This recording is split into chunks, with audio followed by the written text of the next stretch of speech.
ओम नमः शिवाय। हर हर महादेव। आप सभी को सोमवार व्रत की हार्दिक शुभकामनाएं। सोमवार व्रत भगवान शिव को समर्पित एक पवित्र व्रत है, जो विशेष रूप से उनकी कृपा प्राप्त करने और जीवन में सुख समृद्धि लाने के लिए रखा जाता है। ये व्रत हर सोमवार को किया जाता है और इस व्रत का विशेष महत्व होता है। इस व्रत को करने से भगवान शिव प्रसन्न होते हैं और भक्तों की सभी मनोकामनाओं को पूर्ण करते हैं। अविवाहित कन्याओं के लिए ये व्रत विशेष लाभकारी माना जाता है। इसे करने से योग्य वर की प्राप्ति होती है और वैवाहिक जीवन सुखद होता है। जो महिलाएं संतान प्राप्ति की इच्छा रखती हैं, उनके लिए यह व्रत बहुत फलदायी होता है। इस व्रत से आर्थिक तंगी दूर होती है और कर्ज से भी मुक्ति मिलती है। भगवान शिव को भोलेनाथ कहा जाता है। उनकी भक्ति से जीवन में शांति, स्वास्थ्य और सकारात्मक ऊर्जा प्राप्त होती है।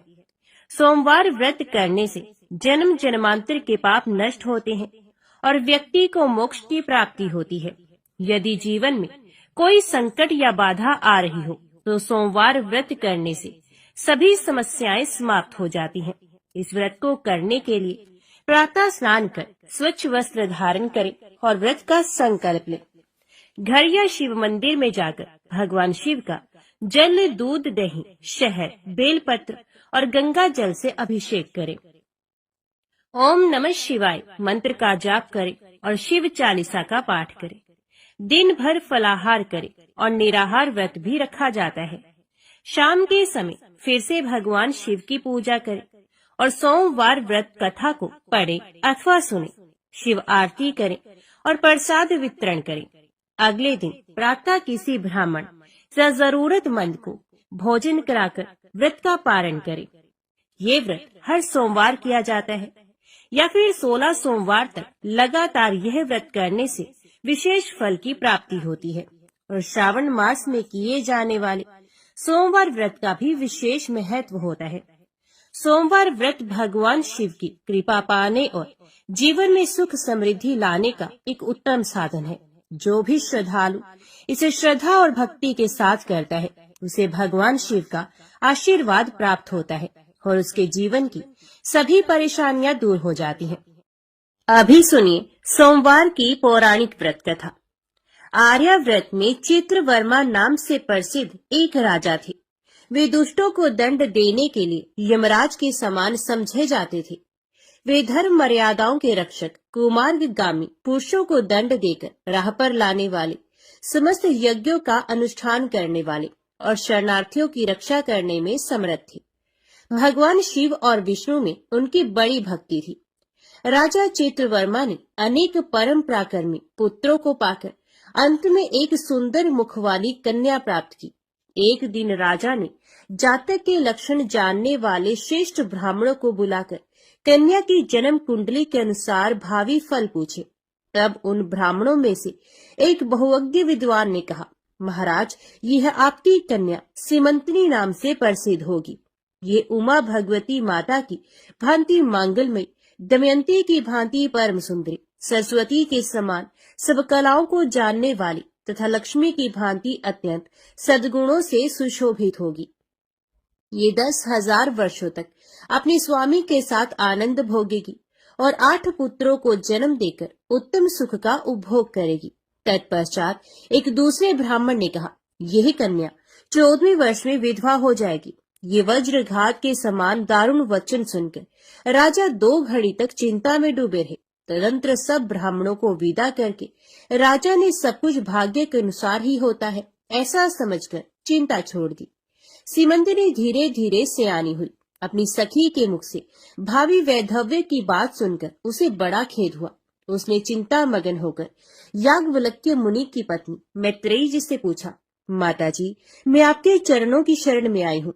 मुझे सौभाग्य बढ़ाने वाले सत्कर्म का उपदेश दीजिए। इस प्रकार शरण में आई हुई राज्य कन्या से पतिव्रता मैत्रेयी ने कहा, सुंदरी, तू शिव सहित पार्वती जी की शरण में जा और सोमवार को एकाग्रचित हो स्नान और उपवास पूर्वक स्वच्छ वस्त्र धारण करके शिव और पार्वती का पूजन कर। सोमवार के दिन शिव और पार्वती की आराधना करती रहे। इससे बड़ी भारी आपत्ति पड़ने पर भी तो उससे मुक्त हो जाएगी। घोर से घोर एवं भयंकर महाकलेश में पड़कर भी शिव पूजन ना छोड़ना, उसके प्रभाव से महान भय से पार हो जाओगी। इस प्रकार सीमंतिनी को आश्वासन देकर पतिव्रता मैत्रेयी आश्रम को चली गई। राजकुमारी ने उनके कथन अनुसार भगवान शिव का पूजन प्रारंभ किया। निषद देश में नल की पत्नी दमयंती के गर्भ से इंद्रसेन नामक पुत्र हुआ था। राजा इंद्रसेन के पुत्र चंद्रागत हुए। नृपश्रेष्ठ चित्रवर्मा ने राजकुमार चंद्रागत को बुलाकर गुरुजनों की आज्ञा से उन्हीं के साथ अपनी पुत्री सीमंतिनी का विवाह कर दिया। उस विवाह में बड़ा उत्सव हुआ था। विवाह के पश्चात चंद्रागत कुछ काल तक ससुराल में ही रहे। एक दिन राजकुमार यमुना के पार जाने के लिए कुछ मित्रों के साथ नाव पर सवार हुए। भाग्यवश नाव यमुना के भंवर में मल्लाहों सहित डूब गई। यमुना के दोनों तटों पर बड़ा भारी हाहाकार मच गया। इस दुर्घटना को देखने वाले समस्त सैनिकों के विलाप से सारा आकाश मंडल गूंज उठा। डूबने वालों में से कुछ तो मर गए और कुछ ग्राहों के पेट में चले गए तथा राजकुमार आदि कुछ लोग उस महाजाल में अदृश्य हो गए। ये समाचार सुनकर राजा चित्रवर्मा बड़े व्याकुल हुए और यमुना के किनारे आकर मूर्छित होकर गिर पड़े। सीमंतिनी ने भी जब ये समाचार सुना तब वह अचेत होकर धरती पर गिर पड़ी। राजा इंद्रसेन भी अपने पुत्र के डूबने का समाचार पाकर रानियों सहित बहुत दुखी हुए और सुध बुद्ध खोकर गिर पड़े। तदंतर बड़े बूढ़ों के समझाने पर राजा चित्रवर्मा धीरे धीरे नगर में आए और उन्होंने अपनी पुत्री को धीरज बंधाया।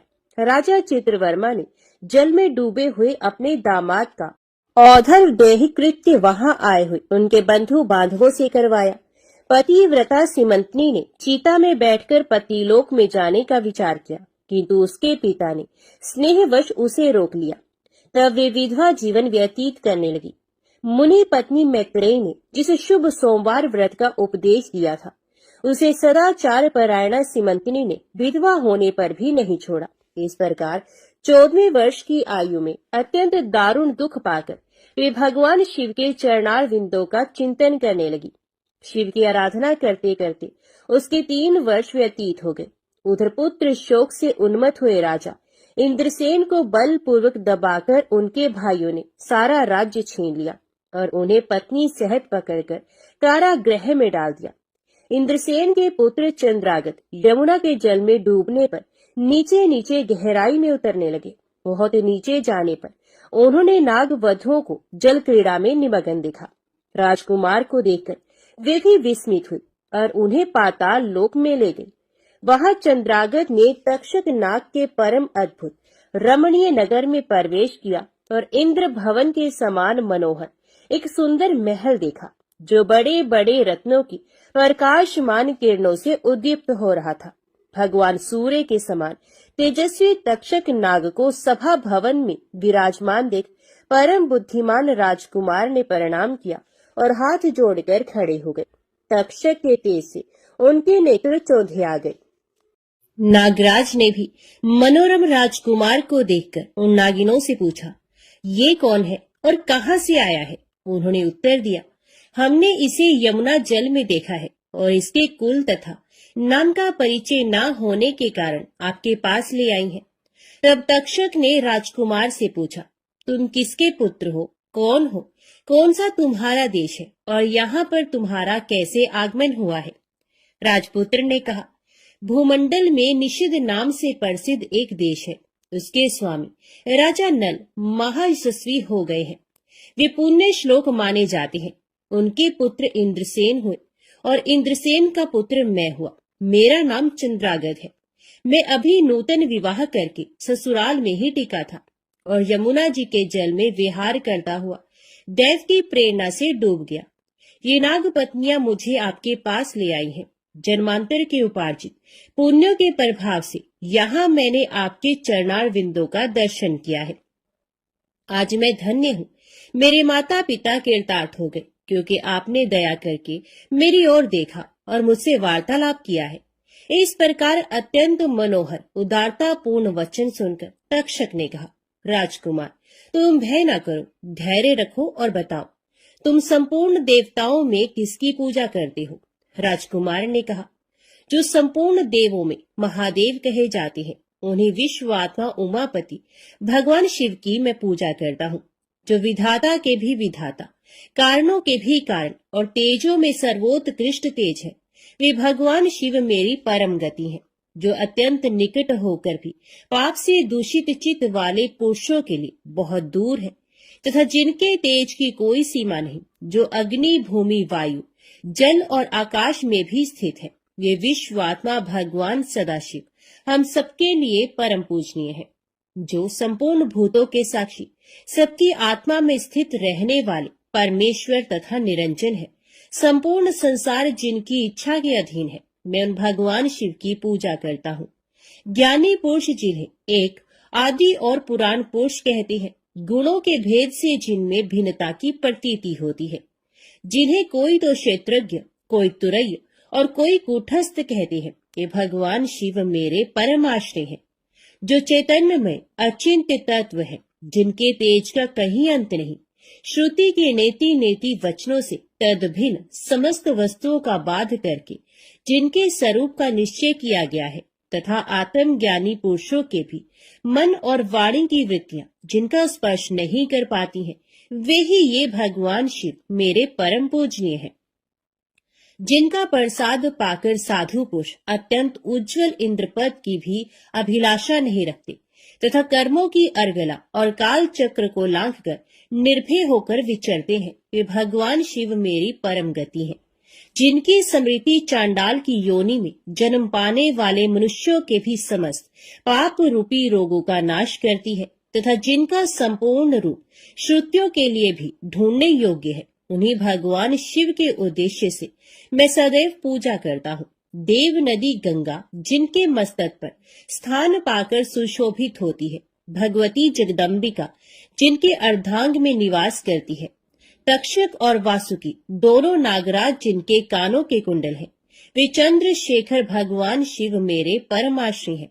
जिनके चरण कमल वेदों के शीर्ष स्थानीय उपनिषदों में गौरवान्वित होती है, वेदांत की श्रुति भी जिनके चरणार विंदों का गुणगान करती है, जिनका दिव्य स्वरूप सदा योगियों के हृदय में प्रकाशित होता है, तथा जिनकी सगुण मूर्ति संपूर्ण तत्वों का प्रकाश करने वाली है, गुणमयी सृष्टि पर विजय पाने वाले वे भगवान शंकर मेरे द्वारा पूजित होते हैं। राजकुमार की ये बात सुनकर तक्षक का चित्त प्रसन्न हो गया। उनके हृदय में महादेव जी के प्रति नूतन भक्ति भाव का उदय हो गया और वे उनसे इस प्रकार बोले, राजेंद्र नंदन, तुम्हारा कल्याण हो। मैं तुम पर बहुत प्रसन्न हूँ, क्योंकि तुम बालक होकर भी सर्वोत्कृष्ट परात्पर शिव तत्व को जानते हो। देखो, ये रत्न में लोक है, ये मनोहर नेत्रों वाली युवतियां हैं, ये मनोवांछित कामना पूर्ण करने वाले कल्प वृक्ष है, तथा ये अमृत रूपी जल से भरी हुई बावलियां हैं। यहाँ मृत्यु का दारुण भय नहीं है, बुढ़ापा और रोग से यहाँ किसी को पीड़ा नहीं होती है। तुम इच्छा अनुसार यही रहो और यथा योग्य सुख भोगों का उपभोग करो।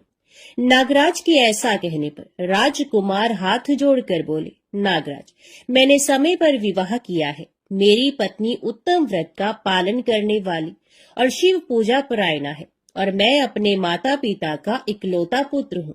वे सब लोग इस समय मुझे मरा हुआ मानकर महान शोक से घिर गए होंगे, अतः मुझे किसी प्रकार भी यहाँ अधिक समय तक नहीं ठहरना चाहिए। आप कृपा करके मुझे उसी मनुष्यलोक में पुनः पहुंचा दे। नागराज तक्षक ने कहा, राजकुमार, तुम जब जब मेरी याद करोगे तब तब तुम्हारे सामने प्रकट हो जाऊंगा। ऐसा कहकर उन्होंने राजकुमार को एक सुंदर अश्व भेंट किया, जो इच्छा के अनुसार चलने वाला था। अनेक प्रकार के द्वीपों, समुद्रों और लोकों में उसकी अप्रतिहत गति थी। इसके सिवा उन्हें रत्न में आभूषण, दिव्य वस्त्र एवं दिव्य अलंकार भेंट किए। उनकी सहायता के लिए सारी व्यवस्था करने के पश्चात तक्षक ने जाओ कहकर प्रेम पूर्वक उन्हें विदा किया। चंद्रांगद उस घोड़े पर सवार हो निकले और थोड़ी ही देर में यमुना के जल से बाहर आकर उस दिव्य अश्व पर चढ़े हुए नदी के रमणीय तट पर घूमने लगी। इसी समय पतिव्रता सीमंतनी अपनी सखियों से घिरी हुई वहां स्नान करने के लिए आई। उसने यमुना के तट पर मनुष्य रूपधारी नागकुमार के साथ भ्रमण करते हुए राजकुमार चंद्रागत को देखा। दिव्य अश्व पर आरूढ़ हुए अपूर्व आकार वाले उन राजकुमार को देखकर वे उन्हीं की ओर दृष्टि लगाए खड़ी हो गई। उसे देखकर चंद्रागत ने भी मन ही मन विचार किया, जान पड़ता है इसे मैंने पहले कभी देखा है। तत्पश्चात वे घोड़े से उतरकर नदी के किनारे आ बैठे और उस सुंदरी को बुलाकर समीप बैठाकर पूछा, तुम कौन हो, किसकी स्त्री और किसकी कन्या हो? सीमंतनी लज्जावश स्वयं कुछ बोल न सकी। तब उसकी सखी ने सब बातें बताई। इसका नाम सीमंतनी है। ये निषद राज इंद्रसेन की पुत्र वधु, युवराज चंद्रागत की पत्नी और महाराज चित्रवर्मा की पुत्री है। दुर्भाग्यवश इसके पति इस महाजल में डूब गए। इससे वैधव्य का दुख प्राप्त करके यह बाला शोक से सूखती जा रही है।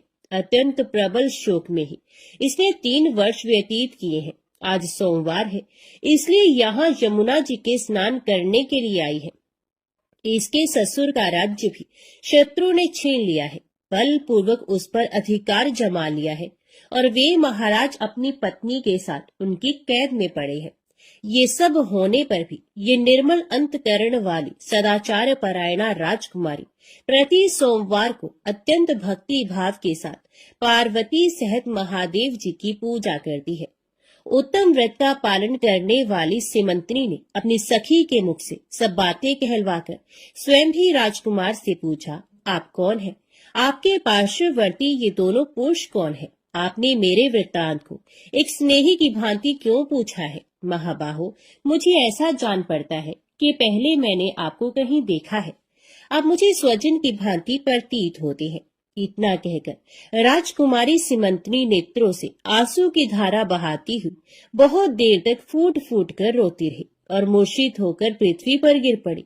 अपनी प्रियतमा के शोक का कारण सुनकर चंद्रागत भी शोक से व्याकुल हो 2 घड़ी तक चुपचाप बैठे रहे। तदंतर सीमंतनी उठकर राजकुमार की ओर बारंबार निहारने लगी। उसने पहले देखे हुए अंग चिन्हों, स्वर आदि लक्षणों, अवस्था के प्रमाण तथा रूप रंग आदि की परीक्षा करके ये निश्चय किया कि ये अवश्य ही मेरे पति हैं, क्योंकि मेरा हृदय प्रेम से अधीर होकर इन्हीं में अनुरक्त हुआ है। परंतु क्या मुझ अभागिनी को अपने मरे हुए पति का दर्शन हो सकता है? ये स्वप्न है या भ्रम? अथवा मुनि पत्नी मैत्रेयी ने जो मुझे ये कहा था कि तुम भारी से भारी विपत्ति में पड़ने पर भी इस व्रत का पालन करती रहना, उसी का तो ये फल नहीं है। एक श्रेष्ठ ब्राह्मण ने मेरा 10,000 वर्षों का सौभाग्य बतलाया था। उन ब्राह्मण देवता का ये वचन अवश्य सत्य होगा, ये ईश्वर के बिना कौन जान सकता है। इधर प्रतिदिन मुझे मंगल सूचक शुभ शगुन दिखाई देते हैं। पार्वती देवी के प्राणनाथ भगवान शिव के प्रसन्न होने पर देहधारियों के लिए कौन सी वस्तु दुर्लभ हो सकती है। इस प्रकार भांति भांति से विचार करके उसका संदेह दूर हुआ। तब लज्जा से उसने अपना मुख नीचे की ओर कर लिया। उस समय राजकुमार ने कहा, भद्रे, मैं तुम्हारे पति के शोक संतप्त माता पिता से ये समाचार बतलाने के लिए जा रहा हूँ। तुम्हारा कल्याण हो, तुम्हारे पति तुमसे शीघ्र ही मिलेंगे। यो कहकर राजकुमार घोड़े पर सवार हुए और अपने दोनों सहायकों के साथ शीघ्र ही अपने राज्य में पहुंचे। वहां नागरोद्यान के समीप स्थित होकर उन्होंने नागराज के पुत्र को राज सिंहासन पर अधिकार जमाए बैठे हुए बंधुओं के समीप भेजा।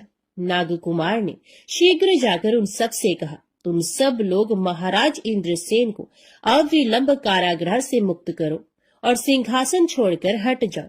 महाराज के पुत्र चंद्रागत पाताल लोक से लौटकर यहाँ आए हैं। तुम आनाकानी ना करो, नहीं तो चंद्रागत के बाण तुम्हारे प्राण हर लेंगे। वे यमुना जी के जल में डूबकर नागराज तक्षक के घर जा पहुंचे थे। वहां से उनकी सहायता पाकर पुण्य इस लोक में लौटे हैं।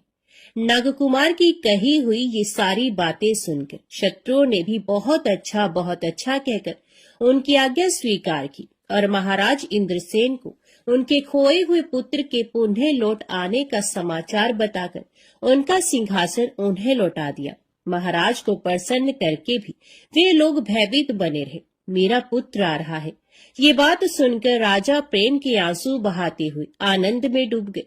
यही दशा महारानी की भी थी। तदंतर सब नागरिक, वृद्ध, मंत्री और पुरोहित आगे जाकर चंद्रागत से मिले और उन्हें हृदय से लगाकर महाराज के समीप ले आए। अपने भवन में प्रवेश करके अश्रु वर्षा करते हुए राजकुमार ने माता पिता के चरणों में प्रणाम किया। चरणों में पड़े हुए पुत्र को उठाकर राजा ने अश्रु सिक्त हृदय से लगा लिया। विक्रमश सब माताओं को प्रणाम करके उनका आशीर्वाद लेकर राजकुमार पूर्ववासियों से मिले और उन्होंने सबको यथा योग्य सम्मान दिया। उन्होंने सबके साथ राजसभा में बैठकर अपना सब वृतांत पिता से निवेदन किया और नागराज तक्षक से मित्रता होने की भी बात बताई। राजकुमार का चित्र देख और सुनकर राजा इंद्रसेन हर्ष से विवल हो गए। उन्होंने अपने मन में यही माना कि मेरी पुत्र वधू ने भगवान महेश्वर की आराधना करके इस अनुपम सौभाग्य का अर्जन किया है। निषदराज ने ये मंगलमय वार्ता दूतों के द्वारा महाराज चित्रवर्मा को भी कहला दी। ये अमृतमय वार्ता सुनकर महाराज चित्रवर्मा आनंद से विवल हो गए और बड़े वेग से उठकर उन्होंने संदेश वाहकों को उपहार में बहुत धन दिया। फिर अपनी पुत्री को बुलवाकर उन्होंने उससे वैधव्य के चिन्हों का परित्याग करवाया और उसे नाना प्रकार के आभूषणों से विभूषित किया। तत्पश्चात समूचे राष्ट्र के गांव और नगर आदि में बड़ा भारी उत्सव हुआ और सब लोगों ने राजकुमारी सीमंतिनी के सदाचार की बड़ी प्रशंसा की। चित्रवर्मा ने इंद्रसेन के पुत्र चंद्रागत को बुलाकर सीमंतिनी को उनके साथ विदा कर दिया। चंद्रागत ने तक्षक के घर से लाए हुए रत्न आदि आभूषणों के द्वारा, जो मानव मात्र के लिए अत्यंत दुर्लभ है, अपनी पत्नी को अलंकृत किया। तपे हुए स्वर्ण के समान सुशोभित 40 कोस तक जाने वाली सुगंध से युक्त दिव्य अंगराग से सीमंतिनी की बड़ी शोभा हो रही थी। कमल के केसर के समान रंग वाले कल्प वृक्ष के पुष्पों से बनी हुई और कभी ना कुम्हलाने वाली माला भी सती सीमंतिनी की शोभा बढ़ा रही थी। इस प्रकार शुभ मुहूर्त में अपनी पत्नी को साथ लेकर श्वशुर की आज्ञा से चंद्रागत पुनः अपनी नगरी में आए। महाराज इंद्रसेन ने अपने पुत्र को राज सिंहासन पर बिठाकर तपस्या द्वारा भगवान शिव की आराधना करके योगी पुरुषों को उपलब्ध होने वाली उत्तम गति प्राप्त की। राजा चंद्रागत ने अपनी धर्म पत्नी सीमंतिनी के साथ 10,000 वर्षों तक नाना प्रकार के विषयों का उपभोग किया। उन्होंने 8 पुत्रों और 1 कन्या को जन्म दिया। सीमंतिनी प्रतिदिन भगवान महेश्वर की पूजा करती हुई अपने स्वामी के साथ सुख पूर्वक रहने लगी। उसने सोमवार व्रत के प्रभाव से अपना खोया हुआ सौभाग्य प्राप्त कर लिया। ओम नमः शिवाय। हर हर महादेव। अभी सुनिए 16 सोमवार की व्रत कथा। एक बार भगवान शिव जी पार्वती जी के साथ भ्रमण करते हुए मृत्यु लोक की अमरावती नगरी में पहुंचे। उस नगर के राजा ने भगवान शिव का एक विशाल मंदिर बनवा रखा था। शिव और पार्वती उस मंदिर में रहने लगे। एक दिन पार्वती ने भगवान शिव से कहा कि हे प्राणनाथ, आज मेरी चौसर खेलने की इच्छा हो रही है। पार्वती की इच्छा जानकर शिव पार्वती के साथ चौसर खेलने बैठ गए। खेल प्रारंभ होते ही उस मंदिर का पुजारी वहां आ गया। माता पार्वती जी ने पुजारी जी से पूछा कि हे पुजारी जी, ये बताइए कि इस बाजी में किसकी जीत होगी। तो ब्राह्मण ने कहा कि महादेव जी की, परंतु चौसर में शिव जी की पराजय हुई और माता पार्वती जी की जीत हुई। तब ब्राह्मण को उन्होंने झूठ बोलने के अपराध में कोढ़ी होने का श्राप दिया। शिव और पार्वती उस मंदिर से कैलाश पर्वत पर लौट गए। पार्वती जी के श्राप के कारण पुजारी कोढ़ी हो गया। नगर के स्त्री पुरुष उस पुजारी की परछाई से भी दूर दूर रहने लगे। कुछ लोगों ने राजा से पुजारी के कोढ़ी हो जाने की शिकायत की, तो राजा ने किसी पाप के कारण पुजारी के कोढ़ी हो जाने का विचार कर उस मंदिर से निकलवा दिया। उसकी जगह दूसरे ब्राह्मण को पुजारी बना दिया गया। कोढ़ी पुजारी मंदिर के बाहर बैठकर भिक्षा मांगने लगा। कई दिनों के पश्चात स्वर्गलोक की कुछ अप्सराएं उस मंदिर में पधारी और उसे देखकर अप्सराओं ने कारण पूछा। पुजारी ने उन्हें भगवान शिव और पार्वती जी के चौसर खेलने और पार्वती जी के शाप देने की सारी कहानी कह सुनाई। तब अप्सराओं ने पुजारी से 16 सोमवार का विधिवत व्रत रखने को कहा। पुजारी द्वारा पूजन विधि पूछने पर अप्सराओं ने कहा, सोमवार के दिन सूर्य उदय से पहले उठकर स्नान आदि से निवृत्त होकर स्वच्छ वस्त्र पहनकर आधा सेर गेहूं का आटा लेकर उसके 3 अंग बनाना, फिर घी का दीपक जलाकर गुड़ नैवेद्य बेलपत्र चंदन अक्षत फूल जनेऊ का जोड़ा लेकर प्रदोष काल में भगवान शिव की पूजा अर्चना करना। पूजा के बाद 3 अंगों में एक अंग भगवान शिव को अर्पण करके एक आप ग्रहण करना। शेष 2 अंगों को भगवान का प्रसाद मानकर वहां उपस्थित स्त्री पुरुषों और बच्चों को बांट देना। इस तरह व्रत करते हुए जब 16 सोमवार बीत जाए तो 17वें सोमवार को 1 पाव आटे की बाटी बनाकर उसमें घी और गुड़ मिलाकर चूरमा बनाना, फिर भगवान शिव को भोग लगाकर वहां उपस्थित स्त्री पुरुष और बच्चों को प्रसाद बांट देना। इस तरह 16 सोमवार व्रत करने और व्रत कथा को सुनने से भगवान शिव तुम्हारी कोढ़ को नष्ट करके तुम्हारी सभी मनोकामनाएं पूरी कर देंगे। इतना कहकर अप्सराएं स्वर्गलोक को चली गई। पुजारी ने अप्सराओं के कथन अनुसार 16 सोमवार का विधिवत व्रत किया। फलस्वरूप भगवान शिव की अनुकंपा से उसका कोढ़ नष्ट हो गया। राजा ने उसे फिर मंदिर का पुजारी बना दिया और वह मंदिर में भगवान शिव की पूजा करता आनंद से जीवन व्यतीत करने लगा। कुछ दिनों के बाद पुनः पृथ्वी का भ्रमण करते हुए भगवान शिव और पार्वती उस मंदिर में पधारे। स्वस्थ पुजारी को देखकर पार्वती ने आश्चर्य से उसके रोग मुक्त होने का कारण पूछा, तो पुजारी ने उन्हें 16 सोमवार व्रत करने की सारी कथा कह सुनाई। पार्वती जी भी व्रत की बात सुनकर बहुत प्रसन्न हुई और उन्होंने पुजारी से उसकी विधि पूछकर स्वयं 16 सोमवार का व्रत प्रारंभ किया। पार्वती जी उन दिनों अपने पुत्र कार्तिकेय के नाराज होकर दूर चले जाने से बहुत चिंतित रहती थी। वे कार्तिकेय को लौटा लाने के अनेक उपाय कर चुकी थी, लेकिन कार्तिकेय लौटकर उनके पास नहीं आ रहे थे। 16 सोमवार का व्रत करते हुए पार्वती ने भगवान शिव से कार्तिकेय के लौटने की मनोकामना की। व्रत समापन के तीसरे दिन सचमुच कार्तिकेय वापस लौट आए। कार्तिकेय ने अपने हृदय परिवर्तन के संबंध में पार्वती जी से पूछा, हे माता, आपने ऐसा कौन सा उपाय किया था जिससे मेरा क्रोध नष्ट हो गया और मैं वापस लौट आया? तब पार्वती जी ने कार्तिकेय को 16 सोमवार के व्रत की कथा कह सुनाई। कार्तिकेय अपने एक ब्राह्मण मित्र ब्रह्मदत्त के परदेश चले जाने से बहुत दुखी थे। उसको वापस लौटाने के लिए कार्तिकेय ने 16 सोमवार का व्रत करते हुए ब्रह्मदत्त के वापस लौट आने की कामना प्रकट की। व्रत के समापन के कुछ दिनों के बाद मित्र लौट आया। ब्राह्मण ने कार्तिकेय से कहा, प्रिय मित्र, तुमने ऐसा कौन सा उपाय किया जिससे परदेश में मेरे विचार एकदम परिवर्तित हो गए और मैं तुम्हारा स्मरण करते हुए लौट आया? कार्तिकेय ने अपने मित्र को भी 16 सोमवार के व्रत की कथा विधि सुनाई। ब्राह्मण मित्र व्रत के बारे में सुनकर बहुत खुश हुआ और उसने भी व्रत किया। 16 सोमवार व्रत का समापन करने के बाद ब्रह्मदत्त विदेश यात्रा पर निकला। वह नगर के राजा हर्षवर्धन की बेटी राजकुमारी गुंजन का स्वयंवर हो रहा था। वहां के राजा ने प्रतिज्ञा की थी कि एक हथिनी यह माला जिसके गले में डालेगी वे अपनी पुत्री का विवाह उसी से करेगा। ब्राह्मण भी उत्सुकतावश महल में चला गया। वहां कई राज्यों के राजकुमार बैठे थे। तभी एक सजी धजी हथिनी सूंड में जयमाला लिए वहां आई। हथिनी ने ब्राह्मण के गले में जयमाला डाल दी। फलस्वरूप राजकुमारी का विवाह ब्राह्मण से हो गया। एक दिन उसकी पत्नी ने पूछा, हे प्राणनाथ, आपने कौन सा शुभ कार्य किया था जो उस हथिनी ने राजकुमारों को छोड़कर आपके गले में जयमाला डाल दी? ब्राह्मण ने 16 सोमवार व्रत की विधि बताई। अपने पति से 16 सोमवार का महत्व जानकर राजकुमारी ने पुत्र की इच्छा से 16 सोमवार का व्रत किया। निश्चित समय पर भगवान शिव की अनुकंपा से राजकुमारी के एक सुंदर सुशील व स्वस्थ पुत्र पैदा हुआ। पुत्र का नामकरण गोपाल के रूप में हुआ।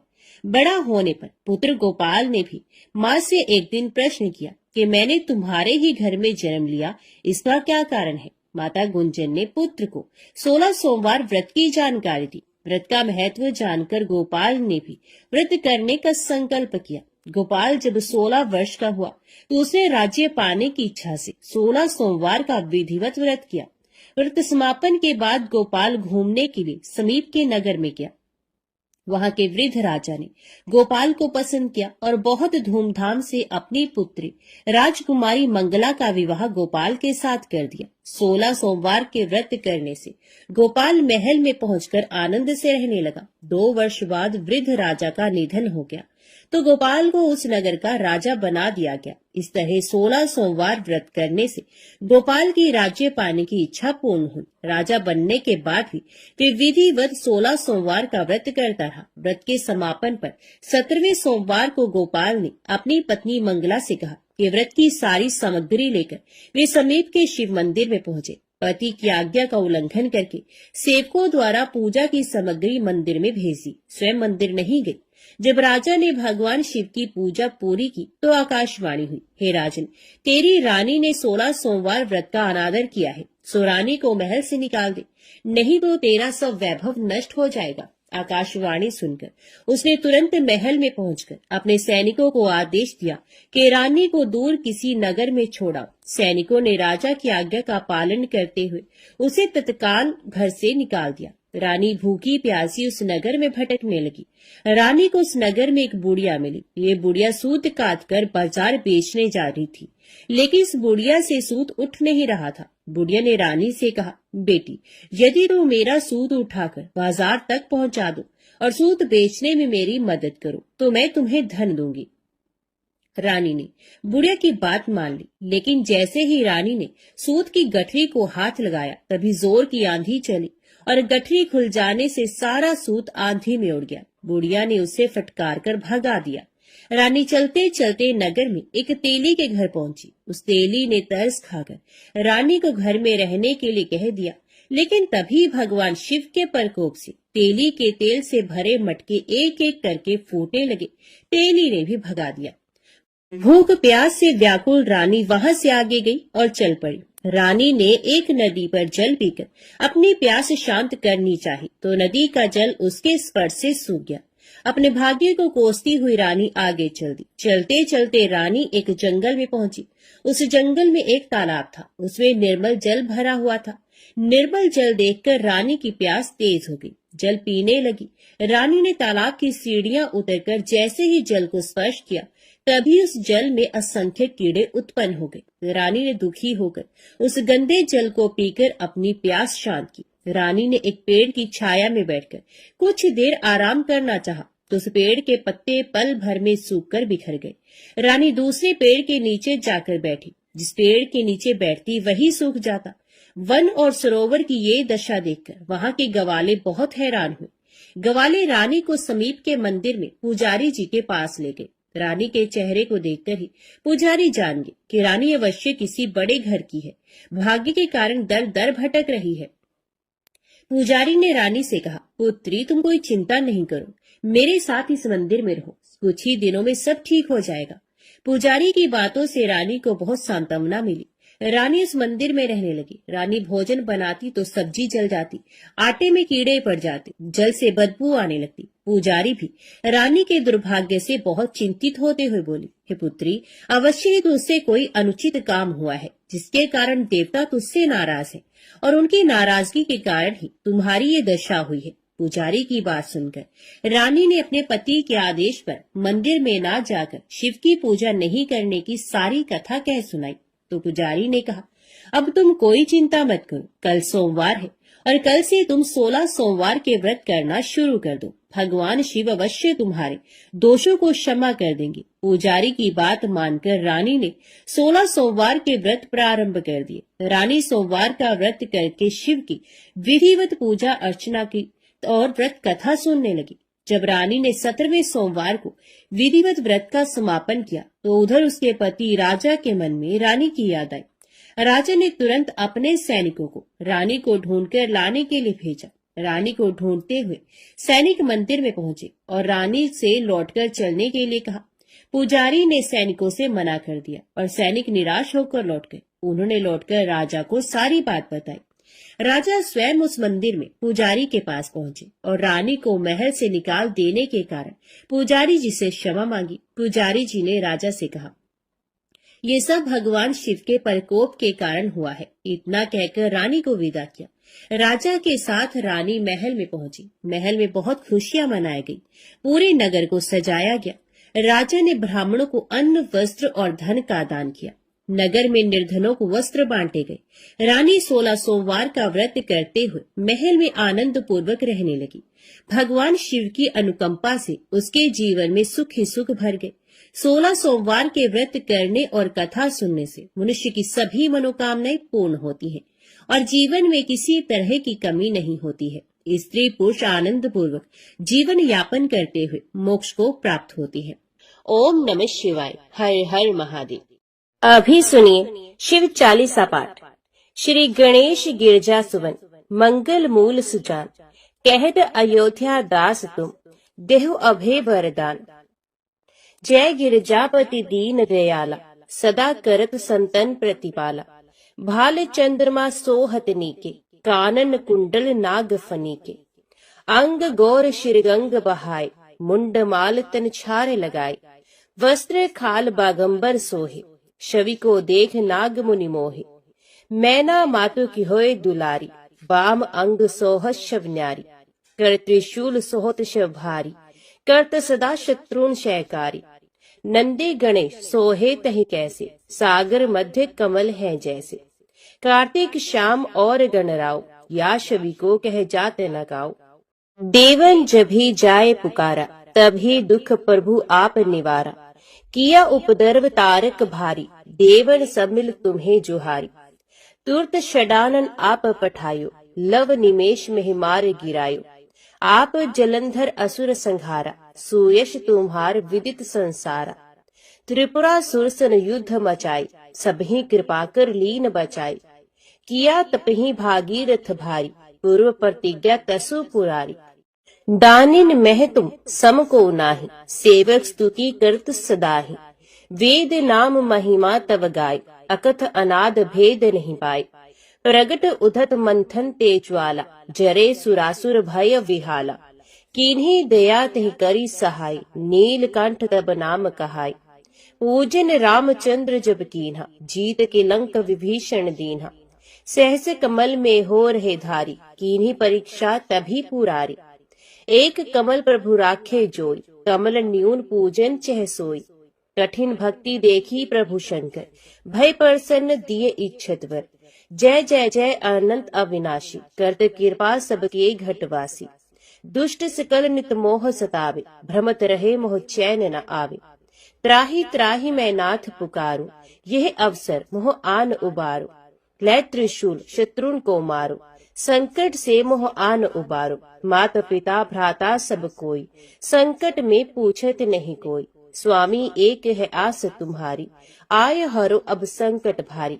धन निर्धन को देत सदाही, जो कोई जांचे वो फल पाही। स्तुति कह विधि करो तुम्हारी, शंभो नाथ अब चूक हमारी। शंकर हो संकट के नाशन, मंगल कारण विघ्न विनाशन। योगी यतमुन ध्यान लगावे, नारद शारद शीश नवावे। नमो नमो जय नमो शिवाय, सुर ब्रह्मादिक पार न पाए। जो ये पाठ करे मन लाई, तापर होत है शंभु सहाय। ऋणिया जो कोई अधिकारी, पाठ करे सो पावन हारी। पुत्रहीन कर इच्छा कोई, निश्चय शिव परसाते ही होय। पंडित त्रयोदशी को लावे, ध्यान पूर्वक होम करावे। त्रयोदशी व्रत करे हमेशा, तन्न ही ताके रहे कलेशा। धूप दीप नैवेद्य चढ़ावे, शंकर सम्मुख पाठ सुनावे। जन्म जन्म के पाप नसावे, अंतरवास शिवपुर में जावे। कहे अयोध्या आस तुम्हारी, जान सकल दुख हरे हमारी। नित्य नेम कर प्रात ही, पाठ करो चालीसा। तुम मेरी मनोकामना पूर्ण करो जगदीश। मकसर छठे मत ऋतु, संवत 64 जान। स्तुति चालीसा शिव ही, पूर्ण कीन कल्याण। ओम नमः शिवाय। हर हर महादेव। अभी सुनते हैं भगवान भोलेनाथ की आरती। जय शिव ओंकारा, प्रभु जय शिव ओंकारा। ब्रह्मा विष्णु सदा शिव, अर्धांगी धारा। ओम जय शिव ओंकारा। एकानन चतुरानन पंचानन राजे, हंसासन गरुड़ासन वृषवाहन साजे। ओम जय शिव ओंकारा।